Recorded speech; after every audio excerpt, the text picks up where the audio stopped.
नमस्कार, बहुत स्वागत है आप सभी का। मैं हूं आपके साथ नैना यादव, लेकर हाजिर हूं हमारा खास शो पूछता है इंडिया। ईरान का बड़ा फैसला है, मुनीर के पीस प्लान को वो ठेंगा दिखा रहा है। आप ये मान के चलिए, जिस तरह से दुनिया में एक बड़ी तस्वीर नजर आई थी, जिस रूप में लगातार ईरान और अमेरिका के बीच में तनाव था, कोशिश की जा रही थी कि यहाँ पर शांति स्थापित हो, कई कोशिशें की गई, लेकिन वो सारी कोशिशें नाकाम साबित हुई। पाकिस्तान की तरफ से कोशिश की गई, शहबाज शरीफ या फिर पाकिस्तान के field army chief Asim Munir, उन्हें बाकायदा 10 दिनों का पीस प्लान एक तरह से जो दिखाया गया वो औंधे मुंह गिर गया। ईरान ने पाकिस्तान के इस तथाकथित शांति समझौते को साफ शब्दों में नकार दिया है और ये कह दिया है कि भाई ना पहले भरोसा था ना अभी भरोसा है। तेहरान ने संदेश दिया कि उन्हें मुनीर की जुबान पर रत्ती भर भी भरोसा नहीं है। मिडिल ईस्ट के बारूद के ढेर पर शांति का मुकुट पहनने चले, जिस तरह से पाकिस्तान की तरफ से आसिम मुनीर ने बड़े दावे किए। दावा था 10 दिनों की शांति प्लान से तनाव खत्म कर देंगे, लेकिन तेहरान पहुंचते ही पाकिस्तान का ये जो पीस गुब्बारा है वो फुस साबित हुआ। अब जिस तरह से ईरान ने इस पूरे पीस प्लान को सिरे से नकार दिया है, ये क्लियर कट कहा है कि भाई पाकिस्तान की नीयत पर भरोसा नहीं है।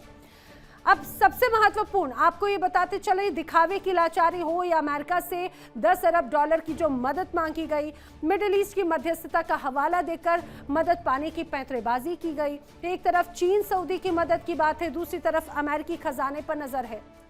ये सारे वो बड़ी बातें हैं जो कहीं ना कहीं ईरान को जरूर खटक रही है, और ईरान इसीलिए इस बार क्लियर कट के मैसेज दे रहा है कि इस बार वो झांसे में नहीं आएगा, क्योंकि पिछली बार झांसे में लिया और उसके बाद में बड़े हमले एक तरह से कर दिए गए हैं।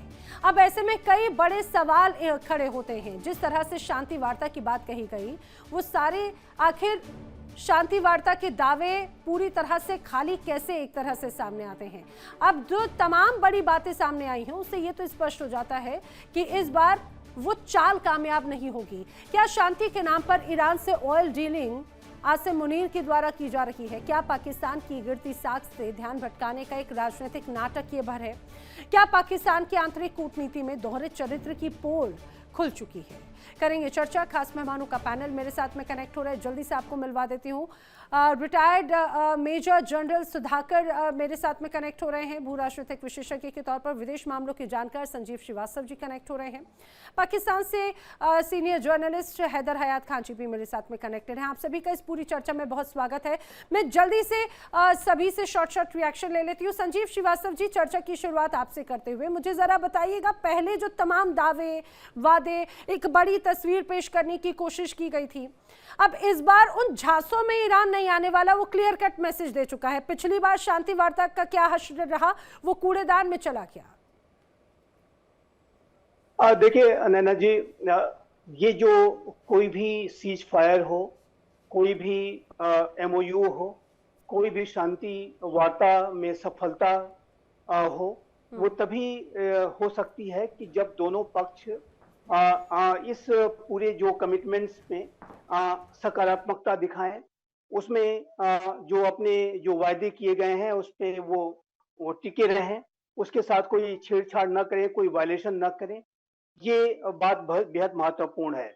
लेकिन जिस तरीके का एक विश्वास का संकट अभी भी यूनाइटेड स्टेट्स ऑफ अमेरिका और ईरान के बीच में बना हुआ है, ऐसे में जो सीज फायर की जो शर्तें हैं, MOU की जो शर्तें हैं, उसका लगातार वायलेशन दोनों ही पक्षों की तरफ से कर दिया जाता है।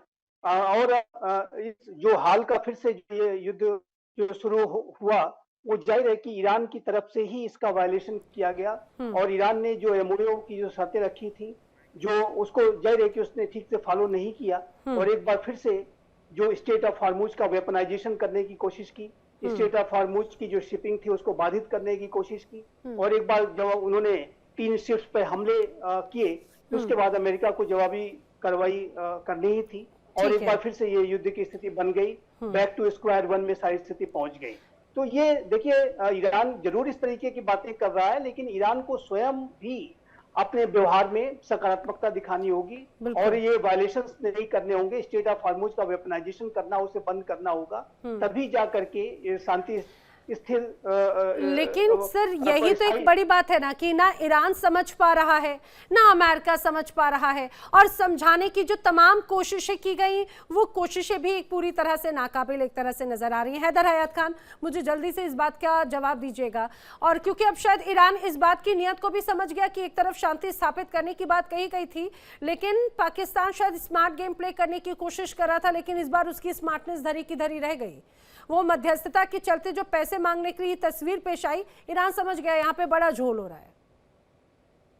बिस्मिल्लाहिर्रहमानिर्रहीम। बहुत शुक्रिया नैना। आप लोगों को तो पहले दिन से चीजों में बड़े झोल दिखाई दे रहे थे। उसकी रीजन ये है कि पाकिस्तान का ग्लोबल स्ट्रक्चर बड़ा है, और एक बात जहन में रखिएगा, अल्टीमेटली इस जंग का जो इसमें सीज फायर होगा या अमन की तरफ चीजें जाएंगी, वो मुज़ाकरात की मेज पर जाएंगी, और जब भी चीजें आगे बढ़ेंगी वो वहां से आगे बढ़ेगी जहां पर Islamabad memorandum of understanding sign हुआ ईरान और अमेरिका के दरमियान। तो जो पाकिस्तान ने किया वो दुनिया जानती है। इस्लामाबाद अगर शामिल हो गया, इसका मतलब ये नहीं ना कि स्थापित हो जाए, कोशिश करनी थी। बात है कि डील किस तरह से उसको फाइनल करवाते। आप, मेरा ख्याल है कि अगर मेरा जवाब मुकम्मल सुनेंगे तो आपको हर चीज का जवाब मिल जाएगा। सिर्फ मकसद ये था, आगाज में आपने इंट्रो के अंदर जो जहर उगला उस पर आपको अरे वक्त की कमी थी, वरना मैं और फैक्ट रखती जो आपको जहर लगते। नहीं, फैक्ट्स, आपके फैक्ट्स तो सारी दुनिया जानती है ना। आप लोगों के फैक्ट्स की क्या ही बात है। मतलब सारी दुनिया पाकिस्तान के मस्बत किरदार को प्रेस कर रही है। इवन अभी आप कह रही हैं कि ईरान को पाकिस्तान पर ट्रस्ट नहीं है, और अब्बास अरागची साहब ने कल जो उनकी स्टेटमेंट है उसमें वो पाकिस्तान को बतौर सालिस, वो उस पाकिस्तान के किरदार को अप्रिशिएट कर रहे हैं। तो आप लोगों के जो फैक्ट्स हैं वो तो सारी दुनिया जानती है।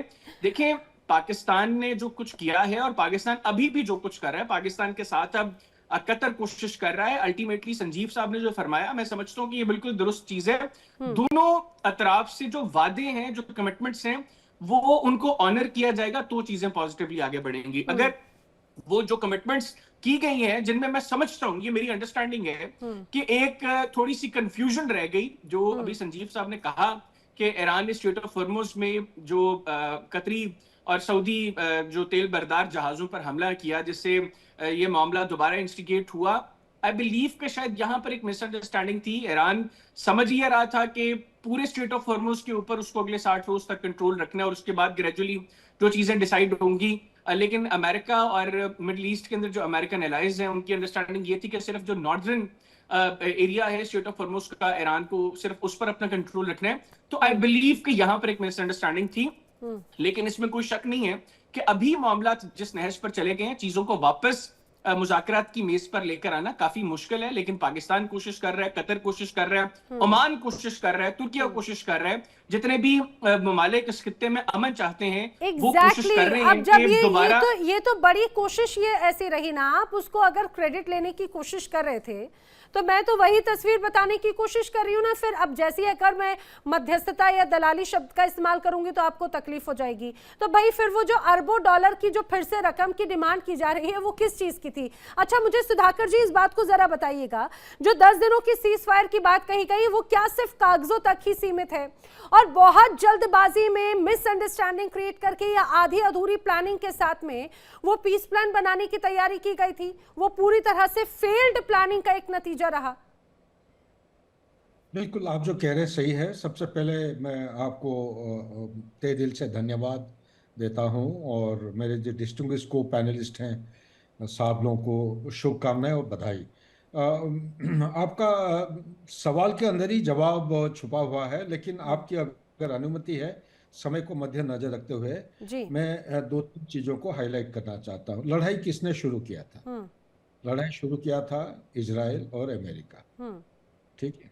इससे 47 साल पहले या पिछले 47 साल के दौरान यूएसए के कोई भी प्रेसिडेंट, उनको पता था कि ईरान उनके एक दुश्मन देश है, और उन्होंने इकोनॉमिक सैंक्शन और उसको बैन भी कर रखा है, और आईआरजीसी को टेररिस्ट भी डिक्लेयर कर रखे हैं, टेररिस्ट ऑर्गेनाइजेशन। तो क्यों नहीं पिछले 47 साल के दौरान कोई भी प्रेसिडेंट इसका अटैक क्यों नहीं किया? और डोनाल्ड ट्रंप ने क्यों अटैक किया है? क्या है पहली बार किए 12 दिन, उसके बाद 40 दिन, 40 दिन के बाद ये मेरे ख्याल से 12वें या 13वें दिन ये है थर्ड फेज ऑफ अटैक, या थर्ड स्टेज या तीसरा अटैक है। क्या उनका इरादा क्या है?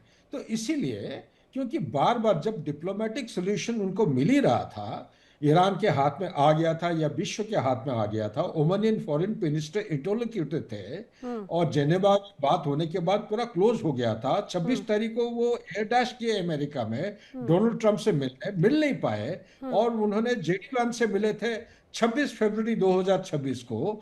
देखिए इंडिया डेली 24/7 अब आपके स्मार्ट टीवी पर। इंडिया डेली मौजूद है सभी डिजिटल प्लेटफॉर्म पर लाइव और लगातार। इंडिया डेली 24/7 हर दिन राष्ट्र को समर्पित।